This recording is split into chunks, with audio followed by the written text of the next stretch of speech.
Hello there, welcome to another episode of World of Tanks with Ngini Titan. We're here on Heilbronn. I'm in the borsig Waffenträger, Tier 8 German tank destroyer, and it's very much a Tier 8, very strong Tier 8 matchmaking. Couple of platoons on the enemy team, all heavy tanks, except for one, the T-44. T-44 and a Chrysler K. Anyway, I'm going to go to the centre. The action on Heilbronn, in my opinion, is always decided around the centre of the map. But the heavy tanks are very likely to go to the town. I like the borsig. I think it's a very reliable tank destroyer, especially with the 128cm gun. I think it pretty much starts with the 128cm gun. It has a 150 or a 15cm gun. Not a fan of it. It's very derpy type gun, very poor gun handling, very, very high alpha, but I don't think the alpha is worth the pain of putting up with the gun handling. The thing about the borsig is a relatively fragile tank destroyer. It doesn't have a huge amount of hit points, and it hasn't got anything in the line of armour. The mobility isn't great. It is very good at hiding. Hiding is one of its great strengths, and you can use it in hidden locations, especially if other people are spotting for you, and it can be very, very effective. And it's very easy to be effective in it because 3 shots and you've achieved 3 penetrating shots and you've achieved your fire for effect. Now I've learned to reverse into my firing positions because reversing out firing positions is way too slow, and you will die before you get out if you're trying to reverse out of a firing position under fire. You're about to see the reason why these tanks were the bane of my existence when I first started playing World of Tanks. I would do something that T-34-85 would be doing. I'd come up in a ridge without any skills in my crew. I didn't have Sixth Sense, didn't know what Sixth Sense was for. Sometimes probably with even Tier 6, without even maybe a full 100% spec crew, and I would crest a ridgeline like that without realising that I'd been spotted doing so, and one of these things would be lined up behind a bush 500 metres away and it would just obliterate me. Now, I didn't obliterate the T-34-85, another tank. Our tank destroyer hit him around just shortly before I did, but the thing is, the combination of the 2 shots, it would look like it almost came simultaneously to him. He would have popped out, and he was coming around for another go, and he's already been set on fire, and we finish him off. And again, that's the kind of rookie mistake that I would make. Up to maybe 2 years ago. I'm pretty sure I have early videos. I mightn't have shown them on YouTube, but I'm pretty sure I have early videos where I did exactly the same thing. Where I would crest a ridgeline or do the same thing, peek out of the same corner that I was shot at before, in an effort to see who it was that shot me. No, the lesson is that if you didn't see them the first time, you're not going to see them the second time. There are an awful lot of things about World of Tanks that, if you understand them, can completely transform your gameplay. You might not become a Unicum level player, but you will become orders of magnitude better than you were before if you understand a lot of the mechanics of the game. But there's nothing in the game to indicate that you actually have a problem with the lack of understanding of the mechanics of the game. Other than the fact that you're punished by dying frequently and often by stuff that you don't understand how they got a shot at you in the first place. In fact, it's one of the things that really amazes me about this game, that the people who get hooked by it, it gets its hooks into them in spite of the fact that they're actually not very good at the game. It strikes me that there's a substantial amount of players who are playing this game and aren't very good at it, and aren't actually particularly interested in getting better. They don't watch the YouTube videos, they don't go on the forums.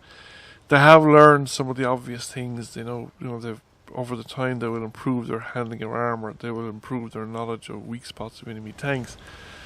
If you keep shooting at things long enough and you try different spots, you will eventually put rounds through it, and you will learn about the weak spots of enemy tanks that way, particularly if you insist on shooting it as the first time with regular ammunition. And you do notice that some of it is going in, and there are some weak spots. Speaking of tanks with too many weak spots, I still have no idea what the weak spots in this thing is, but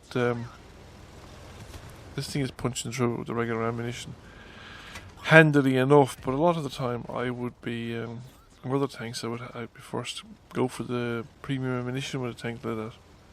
Now that guy was the last tank standing at that corner, and he wasn't getting enough support from behind, or there wasn't enough tanks behind to give him support to allow him to effectively run away. As far as I can tell, there are only 2 tank destroyers back here. Been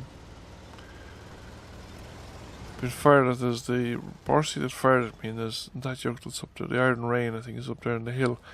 And I don't think the third one is here. I'm not too sure where the third one is. Oh, maybe that's the third one. He's further back. Waiting for people to come around, but not in a position to shoot people that were coming up. Anyway. I am, however, rapidly running out of opportunities to shoot things, and other people are going to get there before I do, even the heavy tanks, because this thing is quite slow. So I'm beginning to wonder, what should I be doing? Because obviously there's a substantial number of tanks in the city. Now, it's a place where heavy tanks go, because heavy tanks like fighting in cities, because it's all straightforward corridors and they don't have to be worrying about their flanks. And again, it's the sign of poorer players. I think they'll pick locations like this, but these locations are of no benefit to the team. Now you will actually live longer in game than the guys that were out in the field. If you go on strength of the city, you'll almost certainly be alive towards the end of the game, because you'll beat the enemy in the city. It's enough you go there, but you won't be decisive in the battle most of the time, unless the people in the field have more or less mutually annihilated each other, or yeah, that's usually about the only situation. And invariably in situations like this, where the enemy are in the city and they're heavily outnumbered, the surviving tanks would attempt to go back towards the base and cap the enemy base, even though it's impossible. The reason it's impossible are tanks like mine and hill like the one in front of me. From this hill I can dominate several of the exits from the town. Not all of them, but some of them, the nearer ones. Not the direct exits from the edge of the river, but the roads that connect the buildings or the built-up areas to the edges of the river. Again, not all of them. If they decide to go back up to the north side of the city and leave that way, I won't have a line of sight from here. But then I wouldn't get to that location before allied tanks would have gotten there anyway. As it is, well, we just lost a tank destroyer because he was a bit too eager and got engaged a bit too early without any support. But if one of those tanks decides to stick his nose out of this side of the town, I should be able to deal with him. Plus, if they decide to go to the cap circle, I just have to trundle over to the other edge at the top of this hill, and I'll catch them in the cap circle from here, because I should, even with the binoculars, I should be able to pick up their locations, and I should also, so I can scout for myself basically. And with the gun, then I should be able to deal with them, because there's no cover in our cap circle, not from this direction. But meanwhile, I'm going to urge my teammates to continue moving, not to actually just sit here. There's always a possibility, I suppose, that they could, that I might not see them, or that they might see me, although I doubt it. I'm pretty well camouflaged in this location. I reckon I'm going to get no more out of that IS-3 or whatever it is. Instead, I'm going to come over here and I'm going to start getting into position to shoot at the cap circle when and if I need to. I've already gotten my fire for effect and then changed, so basically I'm just damage farming at this stage and just preventing the win. Like, the enemy, even if I wasn't here, the enemy won't win, even if it was just the tanks pursuing them. The gap between the pursuers and the pursued, and the pursuers, should we say, is not big enough for them to cap in. Our tanks would actually want to be engaged in an entirely different location with an entirely different enemy tank, preferably as far away from the cap circle as possible, and then they might have had a chance. Sure enough, as expected, here's our first customer, and he's we're going to say he's a one-shot kill, but he actually managed to roll low, and he manages to survive, but somebody else catches him. And then the Chrysler, Chrysler K is going to be slightly different, just slightly tougher nut to handle, because the frontal armor is just so strong, and if he's angled, it would be very easy for him to bounce a shot, like he just did there. But if we catch him flat in the front lower plate, we should be able to do the job on him. And it's just a question of catching him now. So that is the enemy team wiped out, and I picked up 4 handy kills out of it. Quite a straightforward game, but I did a respectable amount of damage in the end, like over 3k damage, which I'm quite happy with. So it finishes up with a win, obviously, for our team. And again, you make solid profit with this tank all the time as well, simply because you fire so little ammunition to do so much damage. And if you fire a lot of ammunition, you should have done immense amounts of damage. We got a second class mastery, and we actually came third by experience, and that's it. So thank you for watching. I hope you enjoyed the video. If you did, please give it a like.